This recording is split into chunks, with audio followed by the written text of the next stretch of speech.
السلام علیکم ورحمۃ اللہ وبرکاتہ، نحمده ونصلی علی رسولہ الکریم، اما بعد فاعوذ باللہ من الشیطان الرجیم، بسم اللہ الرحمن الرحیم، رب اشرح لی صدری ویسر لی امری واحلل عقدۃ من لسانی یفقہوا قولی۔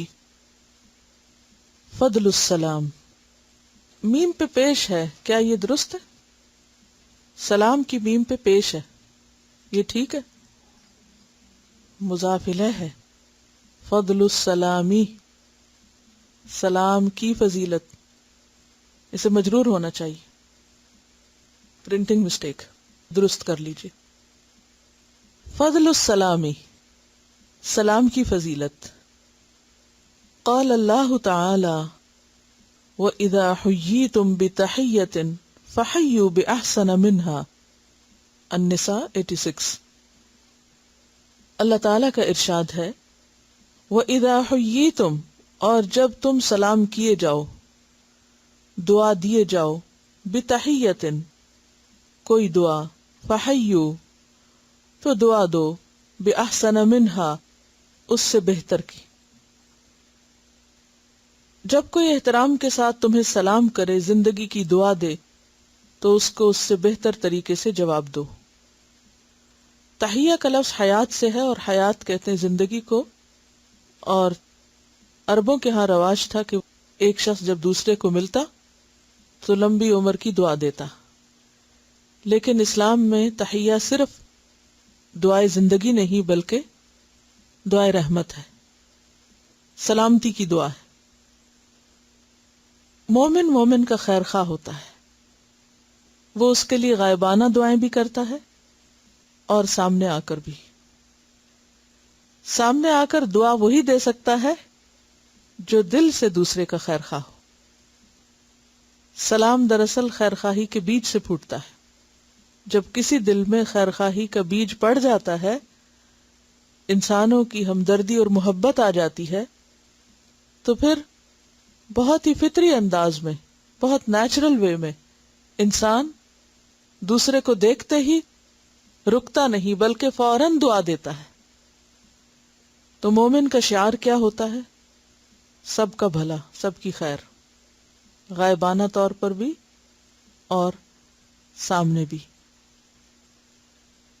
اگر دیکھا جائے تو اللہ سبحانہ وتعالیٰ نے ہمیں جو عبادت کے لیے پیدا کیا ہے، وَمَا خَلَقْتُ الْجِنَّ وَالْإِنسَ إِلَّا لِيَعْبُدُونَ، تو اس عبادت کا ایک حصہ تو فارمل ہے جو ہم ایک خاص انداز میں اللہ سبحانہ وتعالیٰ کے سامنے کھڑے ہو کر ہاتھ باندھ کر نماز کی شکل میں ادا کرتے ہیں، اور اس کا دوسرا حصہ حقوق العباد کی ادائیگی ہے۔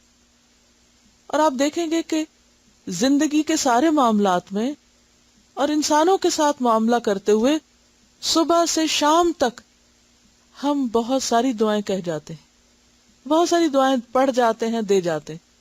آپ سویرے اٹھتے ہیں، ایک دوسرے کو ملتے ہیں، کسی کو چھینک آئے، کسی کے ساتھ کوئی تکلیف ہو، کوئی بری خبر سنے، تو ہر وقت آپ کی زبان سے کیا نکلتا ہے؟ دعائیں نکلتی ہیں۔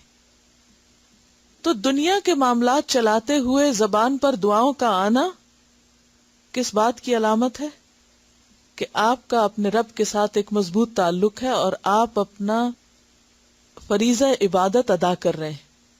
آپ اس وقت بھی دعا پڑھ رہے ہیں جب آپ اللہ کے سامنے حاضر ہیں، اور آپ اس وقت بھی دعائیں دے رہے ہیں جب آپ دنیا کے کام کاج کر رہے ہیں۔ صبح جاگنے سے لے کر رات کو سونے تک بے شمار اذکار ہمیں سکھائے گئے، ہر موقع کی دعائیں ہمیں بتائی گئی، اور یہاں بھی ہم دیکھتے ہیں کہ سب سے زیادہ حقوق العباد ادا کرتے وقت، ایک دوسرے سے انٹریکٹ کرتے وقت جو خوبصورت ترین چیز ہم کر سکتے ہیں وہ کیا ہے؟ سلام۔ اور سلام جو ہے وہ کوئی رسمی کلام نہیں، کسی رسم کا ادا کرنا نہیں، بلکہ دراصل یہ ایک سلامتی کا پیغام ہے کہ تم سلامت رہو۔ یہ امن کا پیغام ہے، پیغام امن ہے کہ میرے دل میں تمہارے لیے خیر خواہی ہے، میرے دل میں تمہارے لیے کوئی نفرت نہیں، کوئی گرج نہیں، میں تمہارا اچھا ہی چاہتا ہوں.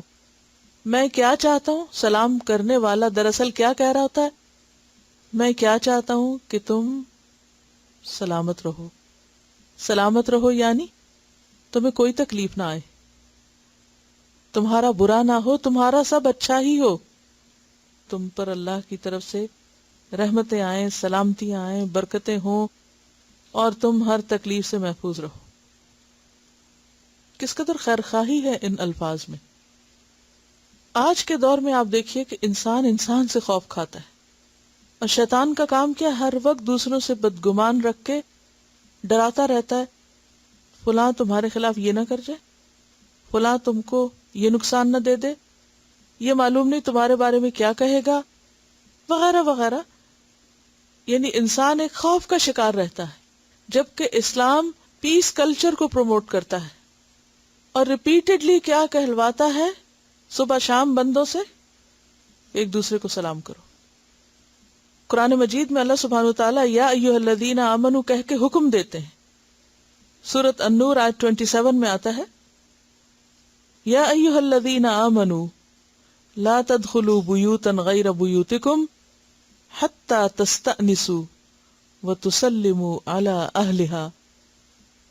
اے لوگو جو ایمان لائے ہو، اپنے گھروں کے علاوہ کسی گھر میں داخل نہ ہو جب تک کہ تم ان کو مانوس نہ کر لو اور ان کے گھر والوں پر سلام نہ بھیج لو. سورۃ النور 61 میں آتا ہے فَإِذَا دَخَلْتُمْ بُيُوتًا، جب تم گھروں میں داخل ہو تو کیا کرو؟ فَسَلِّمُوا عَلَىٰ أَنفُسِكُمْ، اپنے آپ کو سلام کرو. اور یہاں اپنے آپ سے مراد کون ہے؟ گھر والے ہیں. تم گھر والوں کو سلام کرو گے، گھر والے پلٹ کر کیا کریں گے؟ وَعَلَيْكُمُ السَّلَامُ، اور تم بھی سلامت رہو، تم پر بھی سلامتی ہو. اور یہ سلام کیا ہے؟ تحیۃ من عند اللہ مبارکۃ طیبہ. یہ ہے سلام کی ڈیفینیشن. سلام کیا ہے؟ تحیۃ من عند اللہ، یہ تحفہ ہے اللہ کی طرف سے. دعا سکھائی ہے اللہ نے. کب؟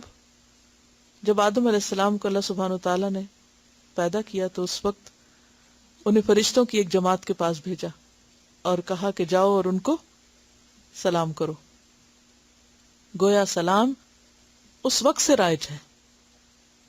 تحیۃ من عند اللہ مبارکۃ طیبۃ، بہت بابرکت، بہت پاکیزہ.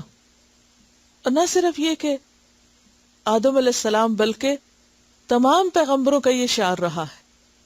ابراہیم علیہ السلام، ان کا واقعہ قرآن مجید میں آتا ہے هل اتاک حدیث ضیف ابراہیم، تمہارے پاس ابراہیم علیہ السلام کے مہمانوں کی خبر آئی ہے. المکرمین، جو بہت معزز تھے، یعنی فرشتے. اذ دخلوا علیہ فقالوا سلاما، قال سلام، جب وہ آئے داخل ہوئے تو انہوں نے کہا سلام، تو آپ نے بھی کیا کہا؟ سلام. یعنی صرف فرشتوں نے نہیں بلکہ انہوں نے بھی جواب ویسا ہی دیا، کیونکہ ان کو پتا تھا کہ یہی شعار ہے. تو یہ ایک ایسا دینی شعار ہے جو اللہ سبحانہ وتعالیٰ نے آغاز سے ہی انسانوں کو ایک تحفے کے طور پر دیا ہے. نبی صلی اللہ علیہ وسلم کو کیا حکم دیا گیا؟ سورۃ انعام 54 وَإِذَا جَاءَكَ الَّذِينَ يُؤْمِنُونَ بِآيَاتِنَا فَقُلْ سَلَامٌ عَلَيْكُمْ، جب آئیں تمہارے پاس وہ لوگ جو ایمان لائے ہیں ہماری آیات پر تو آپ کیا کہیے؟ سلام علیکم، تم پر سلام ہو. کتب ربکم علی نفسہ الرحمہ، تمہارے رب نے اپنے اوپر رحمت لکھ رکھی ہے. تو اس سے کیا پتہ چلتا ہے؟ انبیاء کا شعار رہا ہے اور ہر مسلمان کے لیے پسندیدہ ہے، اور اس کے بغیر خیر خواہی ہو نہیں سکتی. اگر آپ کسی کو کچھ بھی نہیں دے سکتے، اور یہ ممکن ہی نہیں انسانوں کے لیے، کیونکہ انسان تو سب خود فقیر ہیں. یا ایھا الناس انتم الفقراء الی اللہ واللہ هو الغنی الحمید. ہم چاہیں بھی تو سب کو وہ نہیں دے سکتے جو دوسرے ہم سے توقع کرتے ہیں یا وہ ہم سے چاہتے ہیں، لیکن ہم ہر ایک کو دعا تو دے سکتے. پھر اللہ سبحانہ وتعالیٰ نے ہمیں اس مشکل میں بھی نہیں ڈالا کہ ہم ہر وقت کوئی نئی دعا خود سوچیں. ذرا سوچئے کہ اگر ہم پہ ڈال دیا جاتا کہ اچھا جب کوئی تمہیں ملے تو اس کو دعا دو، بھی کیا دیں؟ اب وہ اسی کشمکش میں رہتے، ڈیسائیڈ ہی نہ کر پاتے، اور جانے والا چلا جاتا اور آنے والا آ کے بیٹھ جاتا. تو خود ہی سکھا دیا، تحیۃ من عند اللہ مبارکۃ طیبہ. یعنی کہ کہنے کی ضرورت ہی نہیں ہونی چاہیے کسی کو کہ آپ ہمارے لیے دعا کریں، آپ نے تو پہلے ہی کر دی. اور آپ دیکھیے کہ یہ اتنی جامع دعا ہے، اس میں سب کچھ آ جاتا ہے. سلامتی میں کیا نہیں آتا؟ صحت، عزت، خیریت، حفاظت، ہر چیز آ جاتی. اور پھر اگر اس کو ذرا سا مزید آگے بڑھا لیا جائے رحمت اللہ و برکاتہ، تو پھر تو کچھ بچتا ہی نہیں کہ اس سے زیادہ آپ کسی کو کچھ دے سکیں. کیونکہ جب کسی پر اللہ کی رحمت آ گئی اور اللہ کی طرف سے کسی پر برکتیں نازل ہو گئی، تو پھر اسے کس چیز کی اور ضرورت ہو سکتی، اس کو اور کس چیز کی کمی ہو سکتی. اس کے بارے میں ہم احادیث پڑھتے ہیں. پہلی حدیث ہے حدیث نمبر 108. عن عبد الله بن عمرو رضی اللہ عنہما ان رجلا سأل النبي صلی اللہ علیہ وسلم ای الاسلام خیر فقال تطعم الطعام وتقرأ السلام على من عرفت ومن لم تعرف. رواہ البخاری کتاب الایمان. سیدنا عبداللہ ابن عمرو رضی اللہ عنہما سے روایت ہے. عنہما اس لیے ہے کہ عبداللہ اور عمرو دونوں ہی مسلمان ہیں. عمرو ابن العاص ہیں. ان سے روایت ہے کہ ایک آدمی نے نبی کریم صلی اللہ علیہ وسلم سے سوال کیا، اسلام کی کون سی بات زیادہ بہتر ہے؟ آپ صلی اللہ علیہ وسلم نے ارشاد فرمایا، تم دوسروں کو کھانا کھلاؤ اور ہر شخص کو سلام کہو، چاہے تم اسے پہچانتے ہو یا نہیں پہچانتے. عن عبداللہ ابن عمرو رضی اللہ عنہما ان بے شک رجلن ایک شخص نے سأل سوال کیا النبی نبی صلی اللہ علیہ وسلم سے ایو کون سا الاسلام اسلام کا یعنی اسلام میں سے کون سی چیز یا کیسا اسلام خیرن بہتر ہے، یعنی اسلام کی نمایاں خوبی کیا ہے، یہ امتیازی شان کیا ہے، یہ اسلام کی بہترین چیز کیا ہے. فقال تو فرمایا تطعم الطعام تم کھلاؤ کھانا، وتقرأ السلام اور تم پڑھو سلام یعنی کہو سلام، علی من عرفت اس پر بھی جس کو تم پہچانو، ومن لم تعرف اور جس کو نہ تم پہچانو.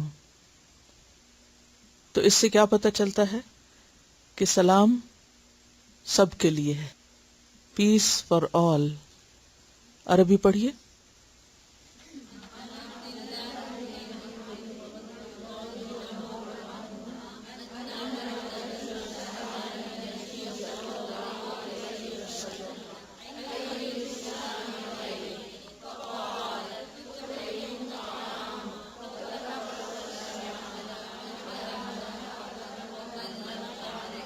اس کو دوبارہ پڑھیے. علی من عرفت ومن لم تعرف. اب دیکھیں بغیر آخری حصے کو پڑھنے کی کوشش کریں. علی من عرفت ومن لم تعرف. رواہ البخاری کتاب الایمان. تو اس حدیث سے یہ بات پتہ چلتی ہے کہ سلام اسلام کی پہچان ہے اور اسلام کا خوبصورت ترین شعار ہے، اسلام کا خوبصورت ترین پہلو ہے.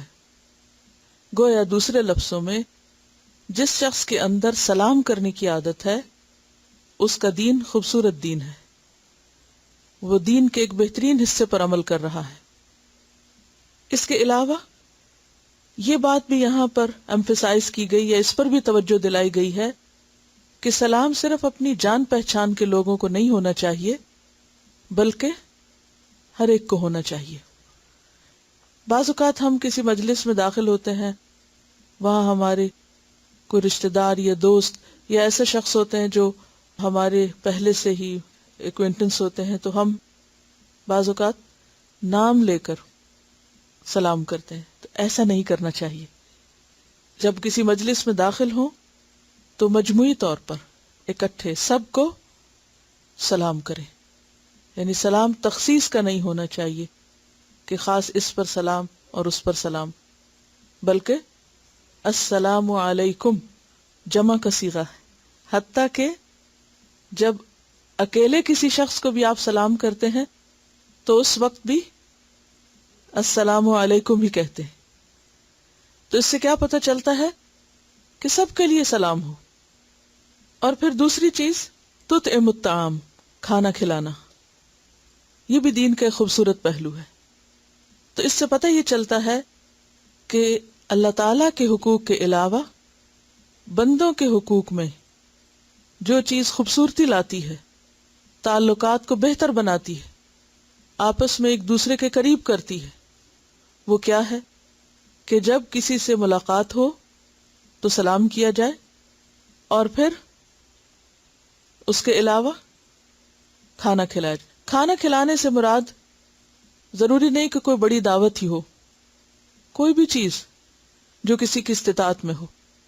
نبی صلی اللہ علیہ وسلم کا طریقہ ہم دیکھتے ہیں کہ آپ صلی اللہ علیہ وسلم کے ہاں کو بہت گرینڈ پارٹیز نہیں ہوا کرتی تھی، کیونکہ کھانا کھلانے کا مطلب ہم کیا سمجھتے ہیں، بہت بڑا زبردست قسم کا ڈنر تیار کیا جائے اور اس پر لوگوں کو بلایا جائے اور ایک مخصوص قسم کی پارٹی کی جائے اور اس میں ہی دعوت دی جائے. تو یہ تو ہے کھانا کھلانا یا کھانے پہ بلانا.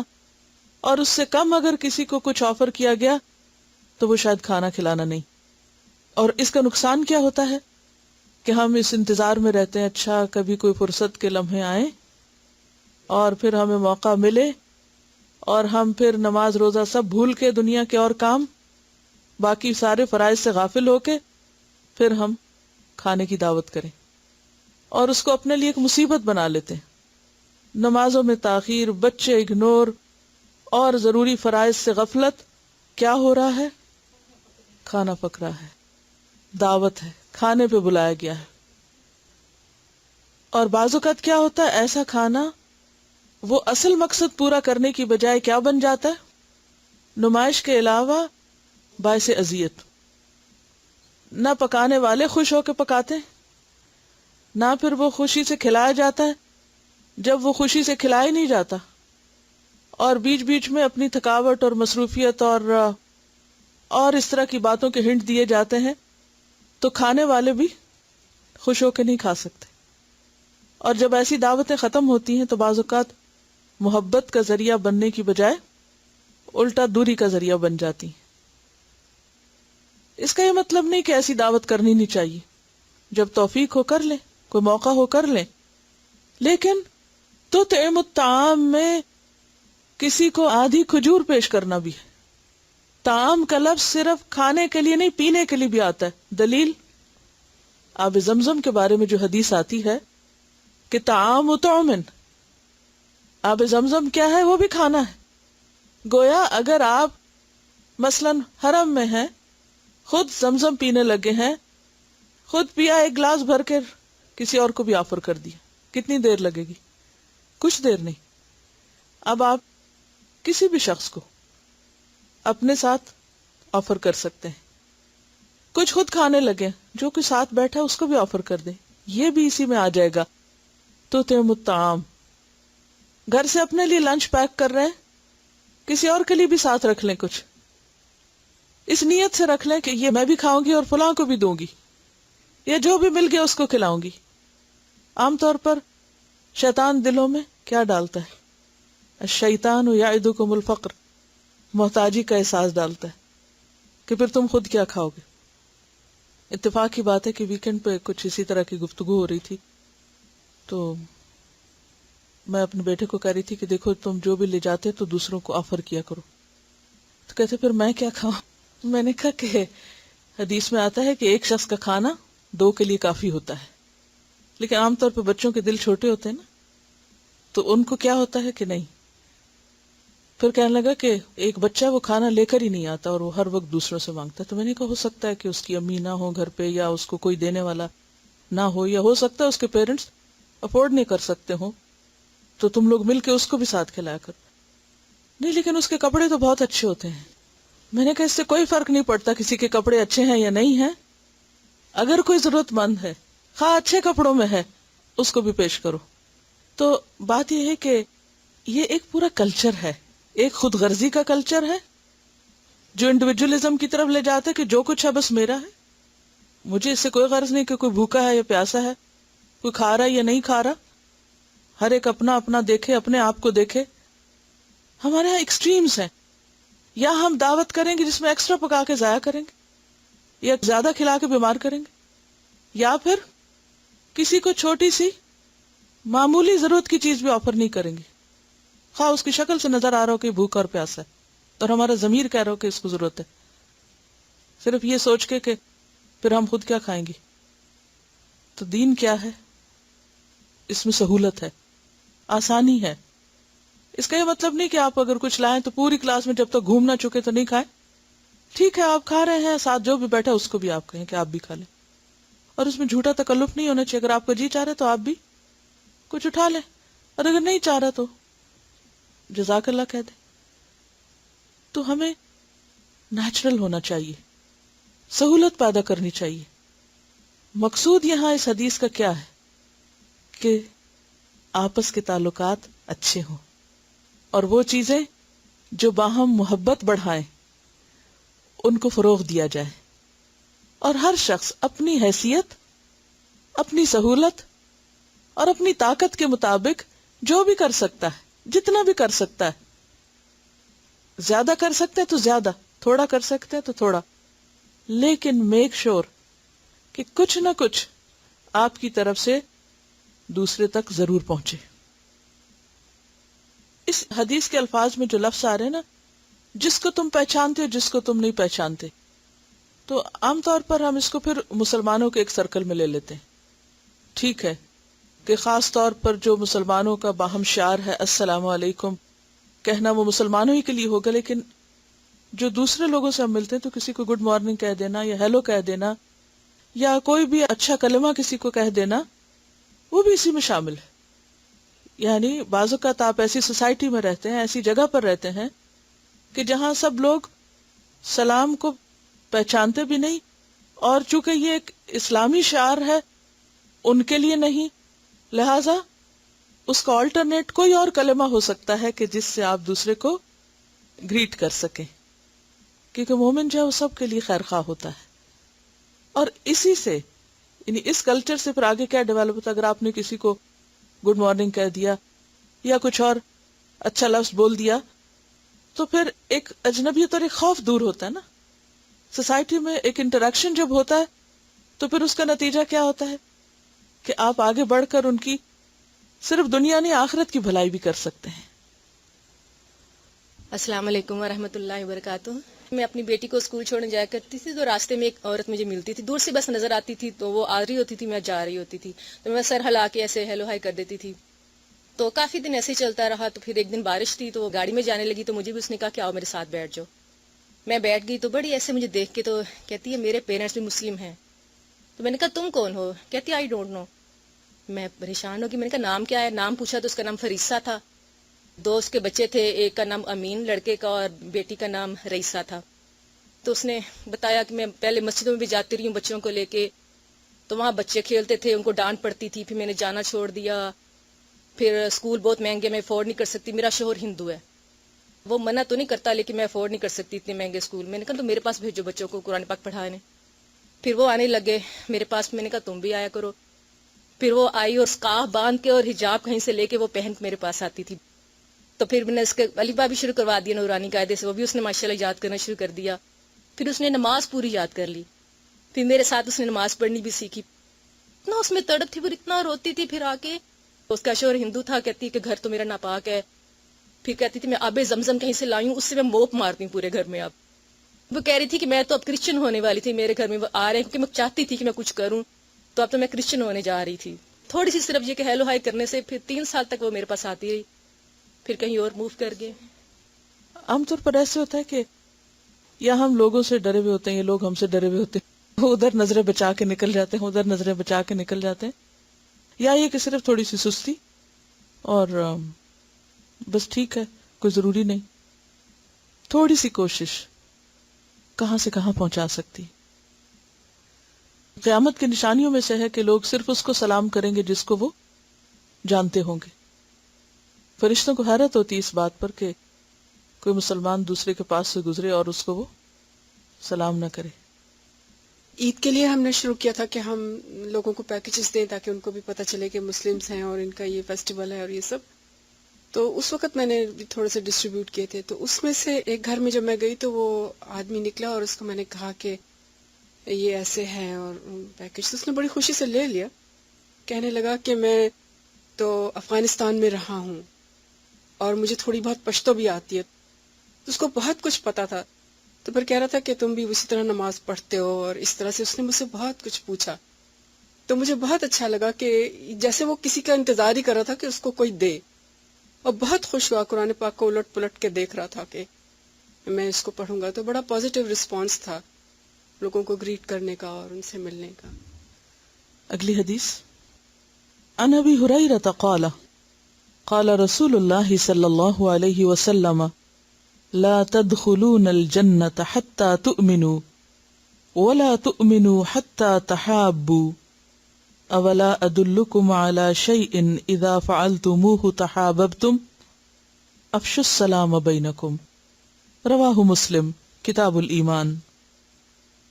سیدنا ابو ہریرہ رضی اللہ عنہ سے روایت ہے کہ رسول اللہ صلی اللہ علیہ وسلم نے فرمایا تم جنت میں داخل نہیں ہو سکو گے جب تک کہ ایمان نہ لاؤ, اور تم ایمان نہیں لا سکتے جب تک کہ آپس میں محبت نہ کرو.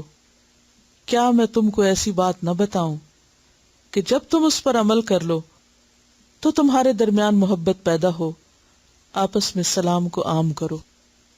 لفظی ترجمہ عن ابی ہریرہ, ابو ہریرہ رضی اللہ عنہ سے روایت ہے, قال کہا قال رسول اللہ صلی اللہ علیہ وسلم کہ رسول اللہ صلی اللہ علیہ وسلم نے فرمایا لا تدخلون الجنت نہ تم داخل ہوگے جنت میں حتی تؤمنوا یہاں تک کہ تم ایمان لے آؤ, ولا تؤمنوا اور نہ تم ایمان لاؤ گے حتی تحابوا یہاں تک کہ ایک دوسرے سے محبت نہ کرو.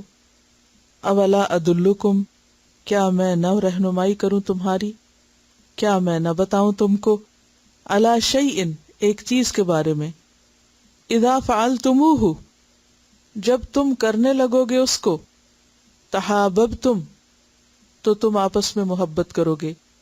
افشوا السلام عام کرو, پھیلاؤ سلام کو, بینکم آپس میں. رواہ مسلم کتاب الایمان. اسے مسلم نے کتاب الایمان میں روایت کیا ہے. تو اس سے پتہ چلتا ہے کہ سلام کی اہمیت کیا ہے. جنت میں داخلے کا انحصار سلام کو رواج دینے پر ہے. ایمان کا تعلق ہے اس سے, یعنی کہنے کو دیکھنے کو ایک معمولی سی چیز ہے, ایک معمولی سا عمل ہے, لیکن اپنے اثرات کے اعتبار سے کتنا دور رس ہے, انسان کو کہاں سے کہاں پہنچا دیتا ہے. اور آپ دیکھیے کہ مسلم نے اس کو کتاب الایمان میں روایت کیا ہے کہ یہ ایمان کا حصہ ہے, مومن ہونے کی علامت ہے. اور پھر آپ دیکھیے کہ لا تدخلون الجنت تم جنت میں داخل ہی نہیں ہو سکو گے حتی تؤمنوا یہاں تک کہ ایمان والے نہ بن جاؤ. تو گویا جنت میں داخلے کے لیے ایمان ضروری ہے. عام طور پر جب ہم ایمان کی ڈیفینیشن کرتے ہیں تو صرف اللہ پر ایمان, رسول پر, کتاب پر, آخرت پر, تقدیر پر, اور بس. ٹھیک ہے, وہ تو مین انگریڈینٹس ہیں, ان میں سے کوئی ایک بھی کم ہو جائے تو کوئی مومن نہیں رہتا. لیکن وہ بیج کی حیثیت رکھتے ہیں, اور بیج محض بیج رہتا ہے اگر اس کو زمین میں دبایا نہ جائے, اس سے مزید آگے چیزیں نہیں پھلتی پھولتی. اسی طرح حقیقی ایمان جب تک دل میں نہ اترے تو اس وقت تک اثر نہیں دکھاتا, اور جب دل کی گہرائیوں میں اترتا ہے تو انسان کے اندر اللہ کے لیے بھی اخلاص اور بندوں کے لیے بھی خیر خواہی پیدا کر دیتا ہے. اور جب وہ حقیقی خیر خواہی پیدا ہوتی ہے تو پھر انسان کے رویے اور انسان کی زبان اور انسان کے عمل میں جھلکنے لگتی ہے. تو اس لیے یہاں پر ایمان کی پہچان کیا بتائی گئی؟ آپس کی محبت. مومن کون ہیں؟ جو آپس میں ایک دوسرے سے محبت کرتے ہوں، جن کے دل حسد، بغض، نفرت سے خالی ہوں. اور پھر آپ نے خود ہی طریقہ بتا دیا محبت پیدا کرنے کا، باہمی تعلقات کو فروغ دینے کا. اولا ادلکم علی شیء، کیا میں تم کو ایک ایسی چیز نہ بتا دوں، اذا فعلتموہ تحاببتم، کہ اگر تم اسے کر لو تو محبت پیدا ہو جائے گی. کیونکہ آپ نے صرف یہ کہہ کے بات نہیں چھوڑ دی، صرف اتنی بات نہیں کی کہ جنت میں داخلے کے لیے ایمان ضروری ہے اور پھر ایمان کے لیے محبت ضروری ہے. اگر اتنا کہہ کے چھوڑ دیا جاتا اور طریقہ نہ بتایا جاتا تو ہمارے لیے کتنی مشکل ہوتی. ہم صرف ڈر سہم کے بیٹھ جاتے، اچھا باہمی محبت کے بعد جنت نہیں ملے گی، پھر کیا کریں؟ پھر ہم خود اپنا دماغ لڑاتے، اچھا یہ کر لیں، اچھا وہ کر لیں. کوئی نسخہ کام نہ کرتا، کیونکہ شیطان تو ہر دم تلا بیٹھا ہے کیا کرنے کو؟ فساد ڈالنے کو. ان الشیطان ینزغ بینکم، تو ہر وقت بہانے ڈھونڈتا ہے کہ کوئی نہ کوئی چیز ایسی سامنے آئے کہ تعلقات بگڑ جائیں، بنا ہوا کھیل بگڑ جائے. اور یہی وجہ ہے کہ آپ دیکھیں گے دن میں کتنے ہی موقع ایسے آتے ہیں نا جو صبر کا امتحان ہوتے ہیں. کبھی دائیں، کبھی بائیں، کبھی آگے، کبھی پیچھے، کہیں نہ کہیں کچھ نہ کچھ ایسا ہوتا رہتا ہے کہ جس سے دلوں کے اندر دوری آنے لگتی ہے. خواہ بچوں کے ساتھ معاملہ کر رہے ہو، بہن بھائیوں کے ساتھ کر رہے ہو، عام انسانوں کے ساتھ کر رہے ہو. انسان ہے، کمزور ہے، بعض اوقات آپ لاشعوری طور پر کوئی ایسا کام کر جاتے ہیں جو دوسرے کے لیے تکلیف کا باعث ہو جاتا ہے. اور اگر دوسرا شخص اس چیز کو دل میں رکھ لے تو پھر واپس اس کا اثر آپ ہی پہ آ کے پڑتا ہے اور پوری فضا جو ہے وہ ایک مقدر ہو جاتی ہے، یعنی بدمزگی والی ہو جاتی. تو ایسے میں اس پولوشن کو کیا چیز دھوتی ہے؟ سلام. جب تھوڑی سی بھی کوئی چیز ہوتی ہے اور دو لوگ ایک دوسرے سے الگ ہوتے ہیں، حتیٰ کہ کسی اوٹ کے پیچھے جاتے ہیں، ایک ایک کمرے میں چلا جاتا دوسرے میں، اور پھر تھوڑی دیر کے بعد آمنا سامنا، تو پھر سلام کر لیتے ہیں. تو کیا ہوتا ہے؟ وہ جو پیچھے تھوڑا بہت حادثہ ہوا تھا اس کی برہم پٹی ہو گئی، بات بھول گئی، ختم ہو گئی. کتنی چیزیں آتی ہیں اور چلی جاتی ہیں پھر. تو یہاں پر نبی صلی اللہ علیہ وسلم نے ساتھ ہی ہمیں طریقہ بتا دیا جو بہت مشکل نہیں، لیکن یہ اوپر سے ٹھوسا نہیں جا سکتا جب تک اندر سے نہ نکلے، اور اندر سے صرف اس وقت نکلتا ہے جب حقیقی ایمان آ جائے. پھر اس کا لطف بھی انسان پاتا ہے اور پھر بالکل نیچرل ہو جاتا ہے، پھر وہ ہیبٹ بن جاتا ہے، پھر اس کے لیے کوئی بہت مشکل نہیں ہوتی. آپ پھر اس کے بغیر رہ ہی نہیں سکتے کہ اٹھتے بیٹھتے آگے پیچھے سلام ہی سلام کرتے رہے. الا قیلا سلاما سلاما. وہ جنت تو کل ملے گی نا، لیکن دنیا بھی کیا بن جاتی؟ دنیا بھی جنت بن جاتی، کیونکہ مومن کا سکون اور مومن کی خوشی مصنوعی چیزوں میں نہیں ہوتی، وہ اس کے سینے میں ہوتی ہے. کس سینے میں؟ جس میں ایسا دل ہو جو حسد اور بغض سے اور نفرتوں سے پاک ہو. اور یہ ہو نہیں سکتا جب تک اس کلچر کو رواج نہ دیا جائے، کیونکہ آپ صلی اللہ علیہ وسلم نے صرف یہ نہیں کہا کہ تمہیں مومن بننے کے لیے محبت کرنا ہوگی اور محبت کے لیے سلام پھیلانا ہوگا. آپ نے نفی سے بات شروع کی، اور یہ زیادہ سٹرونگ بات ہوتی. جیسے یہ کہنا کہ اللہ ایک ہے، اس کی بجائے کیا سکھایا گیا؟ لا الہ الا اللہ. پہلے سب کی نفی کر دی گئی، پھر اصل چیز بتائی گئی. اسی طرح یہاں لا تدخلون الجنت، ایک دم وارننگ ملتی ہے، انسان چونک اٹھتا ہے. لا تدخلون الجنت حتی تؤمنوا ولا تؤمنوا، ایمان بھی نہیں آئے گا، حتی تحاب. اور پھر اولا ادلکم علی شیء اذا فعلتموہ تحاببتم افشوا السلام بینکم. اس کو ایک کلچر بنا لو، عام کر دو، رواج دے دو، فیشن بنا لو. کسی بھی ریلیشن شپ میں پہلی چیز سلام ہے، پھر پہچان ہے، پھر نام ہے، پھر حسب نسب ہے، پھر کچھ اور دنیا کی باتیں. لیکن to start with breakfast سلام سے. اجنبیت کو دور کرنے کے لیے. مسلمان گھرانوں میں عام طور پر بچپن سے ہی سلام سکھا دیا جاتا ہے، لیکن مطلب نہیں بتایا جاتا یا وجہ نہیں بتائی جاتی کہ کیوں کیا جائے اور اس کا فائدہ کیا ہے اور یہ کتنا ضروری ہے کہ ہمارے جنت میں داخلے کا ایک ذریعہ ہے، اس کی اہمیت بتائی جائے. اور بات یہ ہے کہ جب آپ شعور کے ساتھ سلام کرتے ہیں تو اس کا لطف ہی کچھ اور ہوتا ہے. جب آپ بول رہے ہیں اور ساتھ دل سے بھی بات نکل رہی ہے کہ واقعی تم پہ سلامتی ہو، واقعی تم پہ اللہ کی رحمت ہو، واقعی برکتیں نازل ہوں، اور دل سے آپ دوسرے کو دعائیں دے رہے ہیں، تو کیا وہ محسوس نہیں کرے گا؟ کیا اس کا فائدہ اس کو نہیں ہوگا؟ سلام کا فائدہ اسی وقت ہے جب ہم اس کو صحیح پروننسیشن کے ساتھ کریں اور پھر نیچرل اور نارمل وے میں کریں. بعض اوقات ہم اس کو اتنا نارمل بھی بنا دیتے ہیں ایک اسٹرانگ قسم کا پروننسیشن اختیار کر کے کہ پھر وہ دوسرے کے کانوں پہ بسا اوقات بھاری بھی ہو جاتا ہے. بی نیچرل کہ دوسرے آپ سے مانوس ہو سکے. جس سے ہم نماز پڑھتے ہیں تو عام طور پر نماز پڑھتے ہوئے یا نماز کے لیے جب ہم جاتے ہیں تو گویا دنیا سے رخصت ہو جاتے ہیں.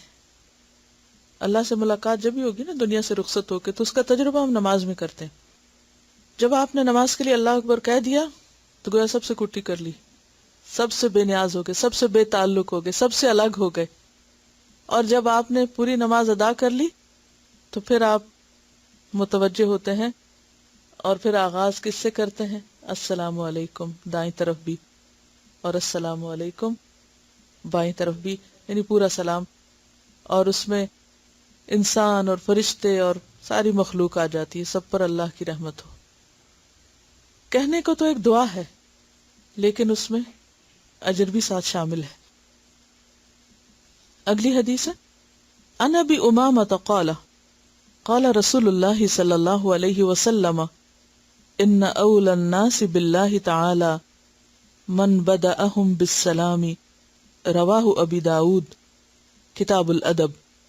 سیدنا ابو امامہ رضی اللہ عنہ سے روایت ہے کہ رسول اللہ صلی اللہ علیہ وسلم نے فرمایا، اللہ تعالیٰ کے نزدیک سب سے بہتر وہ شخص ہے جو سلام میں سبقت کرے، یعنی پہل کرے. ان ابی امامہ تھا، ابو امامہ صحابی کا نام ہے، ان سے روایت ہے قال کہا قال رسول اللہ صلی اللہ علیہ وسلم کہ رسول اللہ صلی اللہ علیہ وسلم نے فرمایا، ان بے شک اولا قریب ترین الناس لوگوں میں سے باللہ تعالی اللہ تعالی کے قریب ترین وہ شخص ہے من بدأہم بالسلام، من جو بدأ ابتدا کرے، آغاز کرے، ہم ان کو یعنی لوگوں کو، بالسلامی سلام سے. اسے ابی داؤد نے روایت کیا ہے. تو اس سے کیا پتہ چلتا ہے کہ بندہ اللہ کا قرب حاصل کرنے کے لیے جہاں نماز میں سجدہ کرتا ہے، سورۃ العلق میں آتا ہے واسجد واقترب، تو وہ اللہ تعالی کے قریب ترین ہونے کا مقام اور ذریعہ ہے سجدہ. کیوں؟ اس لیے کہ اس میں عبادت کی پیک پر ہوتا ہے انسان، عبد ہونے کا عملی اظہار ہوتا ہے. فزیکلی بھی جسم کی سب سے چھوٹی حالت ناک اور ماتھا زمین پر، اور وہاں اللہ کی تسبیح کر رہا ہوتا ہے انسان. تو عبودیت کا سمبل ہے سجدہ، تکبر کی نفی ہے سجدہ. اسی طرح کسی کو سلام کرنا انسانی تعلقات میں تکبر کی نفی ہے، ساری ایروگنس ختم ہو جاتی ہے. کبھی سوچئے کہ سلام کے موقع پر سلام نہ کرنا کس بات کی علامت ہے؟ یا کون رک جاتا ہے جو اپنے آپ کو بڑی چیز سمجھتا ہے کہ ذرا دیکھے کہ کون خود چل کے اس کے پاس آئے اور کون پہل کرے اور کون اسے سلام کرے، کیونکہ وہ بڑی شے ہے. تو جب وہ یہ جانتا نہیں کہ وہ خود کیا ہے، وہ دوسروں کو اہمیت دیتا ہے تو وہ دیر ہی نہیں لگاتا اور اٹھ کے پہل کرتا ہے، خواہ کوئی اس کا بڑا ہو یا چھوٹا ہو، کوئی بھی ہو. ہماری انا اور وہ چھپی ہوئی بڑے بننے کی جو خواہش ہے وہ روکتی ہے سلام میں پہل سے. اور رائی کے دانے برابر تکبر جو ہے وہ انسان کو جنت میں جانے سے روک دے گا، اور سلام میں پہل اس کا خاتمہ کرتا ہے۔ جو ہی انسان سلام میں پہل کرتا ہے، اس کو بھی جس کو جانتا ہے اور اس کو بھی جس کو نہیں جانتا، اس کو بھی جس سے وہ محبت کرتا ہے اور اس کو بھی جس سے اس کا کوئی تعلق نہیں ہے، تو اس سے کیا پتہ چلتا ہے کہ ایسا انسان سب کا خیر خواہ ہے۔ دوسرے کو سلام کرنا دراصل کیا؟ دوسرے کو اہمیت دینا، دوسرے کو امپورٹنس دینا، دوسرے کو کچھ سمجھنا۔ آپ سلام نہیں کرتے کیونکہ خود کو بڑی چیز سمجھ رہے ہیں، اور سلام میں آپ پہل کرتے ہیں کیونکہ آپ دوسرے کو اپنے پر فوقیت دے رہے ہیں، دوسرے کو خود پر ترجیح دے رہے ہیں، لہذا آپ اپنا فرض سمجھتے ہیں کہ آپ خود سلام کریں۔ بعض اوقات لوگوں کو شکایت ہوتی ہے نا، فلاں ہم سے تعلق نہیں رکھتا، فلاں ہمیں نہیں پوچھتا، فلاں ایسا ہے ویسا ہے، تو اس وقت اپنے آپ کو بھی ذرا پوچھ لینا چاہیے کہ ہم دوسرے سے کیا کر رہے ہیں، ہم کیوں نہیں پہل کر لیتے؟ ہم کس بات کے انتظار میں کہ کوئی ہمیں فون کرے، ہم کس بات کے انتظار میں کہ کوئی ہمیں پوچھے، ہم خود کیوں نہ کر لیں؟ جتنی دیر ہم سوچنے میں لگا رہے ہیں اتنے میں وہ کام بھی کر لیں، تو نہ گلا نہ شکوہ۔ تو اللہ کا قرب انتہائی خوبصورت چیز ہے۔ دنیا میں سب سے زیادہ پر لطف چیز اگر کوئی چیز ہو سکتی ہے تو اللہ کا قرب ہے، اللہ کی پہچان ہے، اللہ کی معرفت۔ اور جس کو اس کا لطف آ جائے اس کے لیے پھر کوئی کام مشکل نہیں رہتا، نہ نماز مشکل رہتی ہے اور نہ ہی سلام مشکل رہتا ہے۔ اللہ کے قریب ترین انسان کی پہچان کیا ہے اور شناخت کیا ہے، اس کا طریقہ کار اور اس کا اخلاق کیا ہے، اس میں آپ غور کیجئے کہ بظاہر آپ بندوں کے قریب ہو رہے ہیں نا، جب آپ سلام کرتے ہیں تو کیا ہوتا ہے؟ بندوں کے قریب ہو رہے ہیں، لیکن بندوں کی خیر خواہی آپ کو اللہ کی محبت کے قریب کر دے گی۔ ایک دفعہ میری ایک عالم سے ملاقات ہوئی تو میں نے ان سے کہا مجھے کچھ لکھ دیجئے، تو انہوں نے مجھے لکھ کر دیا، اللہ کی محبت بندوں کی محبت سے ہو کر گزرتی ہے۔ اللہ کی محبت تک پہنچنے کے لیے بندوں کی محبت سے گزرنا ہوتا ہے۔ اگر بندوں کی محبت نہیں ہے نا دل میں، تو اللہ کی محبت کا مزہ بھی نہیں کوئی پا سکتا۔ جس نے کبھی محبت کی ہی نہ ہو، جس کو پتہ ہی نہ ہو کہ لطف کیا ہے، تو اسے کیا پتا کہ پھر اس سے بڑی چیز والذین آمنوا اشد حبا للہ کیا ہے؟ نہیں پتا چلے گا نا اس کو۔ اگر آپ کے دل میں بندوں کی محبت ہے تو آپ کا دل محسوس کرتا ہے نا، جانتا ہے کہ محبت کس کو کہتے ہیں۔ پھر ان سب سے اوپر جب چیز آتی ہے اللہ کی محبت، تو پھر واقعی آپ پہچان سکتے ہیں کہ کون بڑا ہے، کس کی محبت زیادہ آپ کے دل میں۔ اور یہ اس وقت تک نہیں ہو سکتی جب تک اللہ کی کریشن اور بہترین کریشن یعنی انسان سے محبت نہ ہو۔ اور یہاں یہی طریقہ بتایا جا رہا ہے کہ اللہ کے قریب ترین جو سلام میں پہل کرنے والا ہے، کیونکہ سلام محبت پیدا کرنے کا ذریعہ ہے۔ جہاں ہم بندوں کے پاس رہیں اور ملے گا کون؟ اللہ۔ اللہ تعالیٰ قیامت کے دن شکوہ کریں گے نا کچھ لوگوں سے، میں بیمار تھا تو نے میری عادت نہیں کی، میں بھوکا تھا تو نے مجھے کھانا نہیں کھلایا، میں پیاسا تھا تو نے مجھے پانی نہیں پلایا۔ تو بندہ کہے گا کہ یا رب تو سب کو دینے والا تھا، کہ ہاں اگر فلاں کو کھلاتے تو مجھے وہاں پاتے، فلاں کی عادت کرتے تو مجھے وہاں پاتے۔ بڑھنا بندوں کی طرف ہے۔ اصل میں اس میں تھوڑا سا اپنے آپ کو نیچا کرنا پڑتا ہے، and that's it۔ لیکن عموماً ہم کیا سوچتے رہتے، اس نے بھی تو ایسا کیا اور وہ تو یہ کرتا ہے اور اس کو تو مزہ چکھانا ہی چاہیے، اور اس کو تو کیسے پتا چلے گا اگر ہم اسے نہیں جتائیں گے۔ کئی تعویلیں کرتے رہتے ہیں نا اپنے غلط رویے کی۔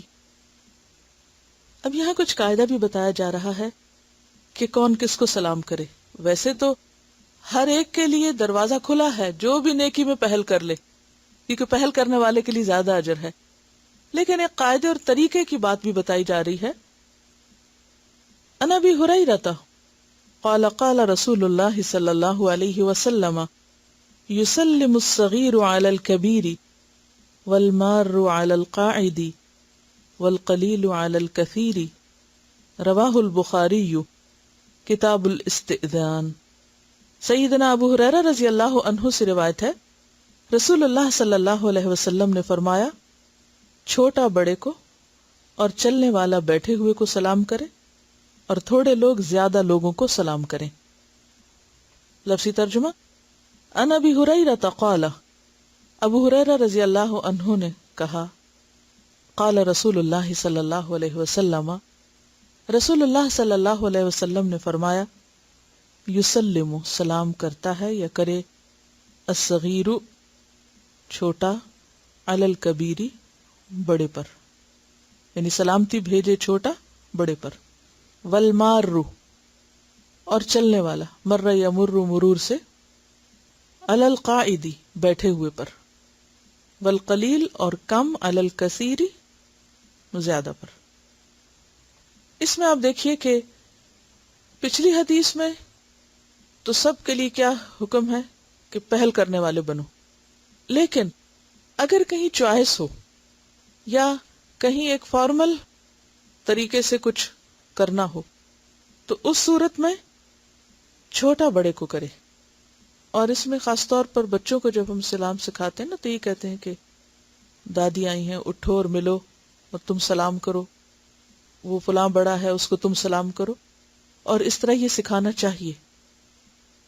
اگرچہ نبی صلی اللہ علیہ وسلم خود آگے بڑھ کے بچوں کو بھی سلام کرتے تھے، لیکن ایک قاعدے اور ادب اور سلیقے کی بات ہے کون کس کو کرے. چھوٹا بڑے کو کرے. مثلاً آپ دیکھیں گھر میں بزرگ ہیں، کم سنتے ہیں، دور سے نظر نہیں آتا، ہوتا ہے نا ایسے، ان کو نہیں پتا چلتا کوئی آیا ہے. اب آنے والا بھی مثلا کمرے سے بچہ نکلا ہے یا کوئی آیا ہے یا گزرا ہے، اب وہ بیٹھے رہتے ہیں کہ کون گیا، بعض اوقات پریشان بھی ہوتے ہیں اور بعض اوقات پوچھتے بھی ہیں کون گزرا، کیا ہوا.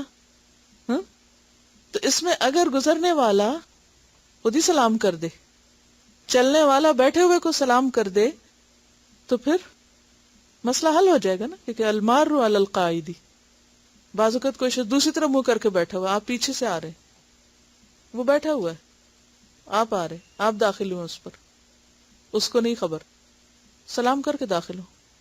ویسے بھی گھر میں سلام کر کے داخل ہو، لیکن بعض اوقات گھر کے اندر ہی آپ ایک جگہ پر ہوتے ہیں، کوئی دوسری جگہ پر ہوتا ہے، آپ کسی کے کمرے میں جا رہے ہیں تو سلام کر کے داخل ہو. والقلیل علی الکثیر، تھوڑا زیادہ کو. مثلاً ایک مجلس ہے، لوگ اس میں بیٹھے ہوئے ہیں، باہر سے کوئی شخص آتا ہے، کبھی ایک آتا ہے کبھی دو اکٹھے آ رہے ہوتے ہیں. اب کس کو حکم ہے کہ کون آغاز کرے؟ ایک یہ ہے کہ یہاں جو 100 لوگ بیٹھے ہیں یہ سب اٹھ کے سلام کریں وہ 2 لوگوں کو، اور دوسرا کیا ہے کہ وہ جو 2 اندر داخل ہوئے یا 3 داخل ہوئے ہیں وہ آ کر سلام کریں سب کو، وہ سلام کریں اور یہ وعلیکم السلام کہیں. اس میں ایک اور حکمت بھی ہے. آپ دیکھیں کہ جو سلام کا آغاز کرے گا نا اس کو 30 نیکیاں ملتی، جواب دینے والے کو 10 ملتی. اب یہ جواب دینے والے بہت سارے، ٹھیک ہے. اب اگر یہ کرتے ہیں تو جو 2 ہیں یہ کم ہے تعداد میں، ان کا اجر کم ہو جائے گا نا.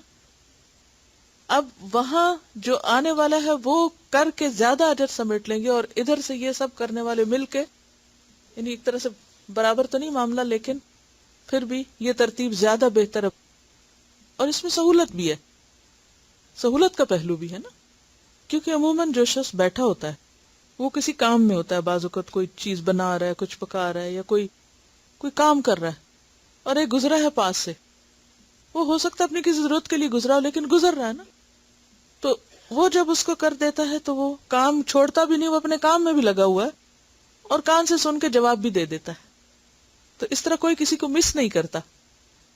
یعنی اگرچہ سبھی کو پہل کرنی چاہیے، لیکن اگر آپ ان 3 سچویشنز میں سے کسی ایک میں ہو تو آپ کو اور بھی زیادہ پہل کرنی چاہیے.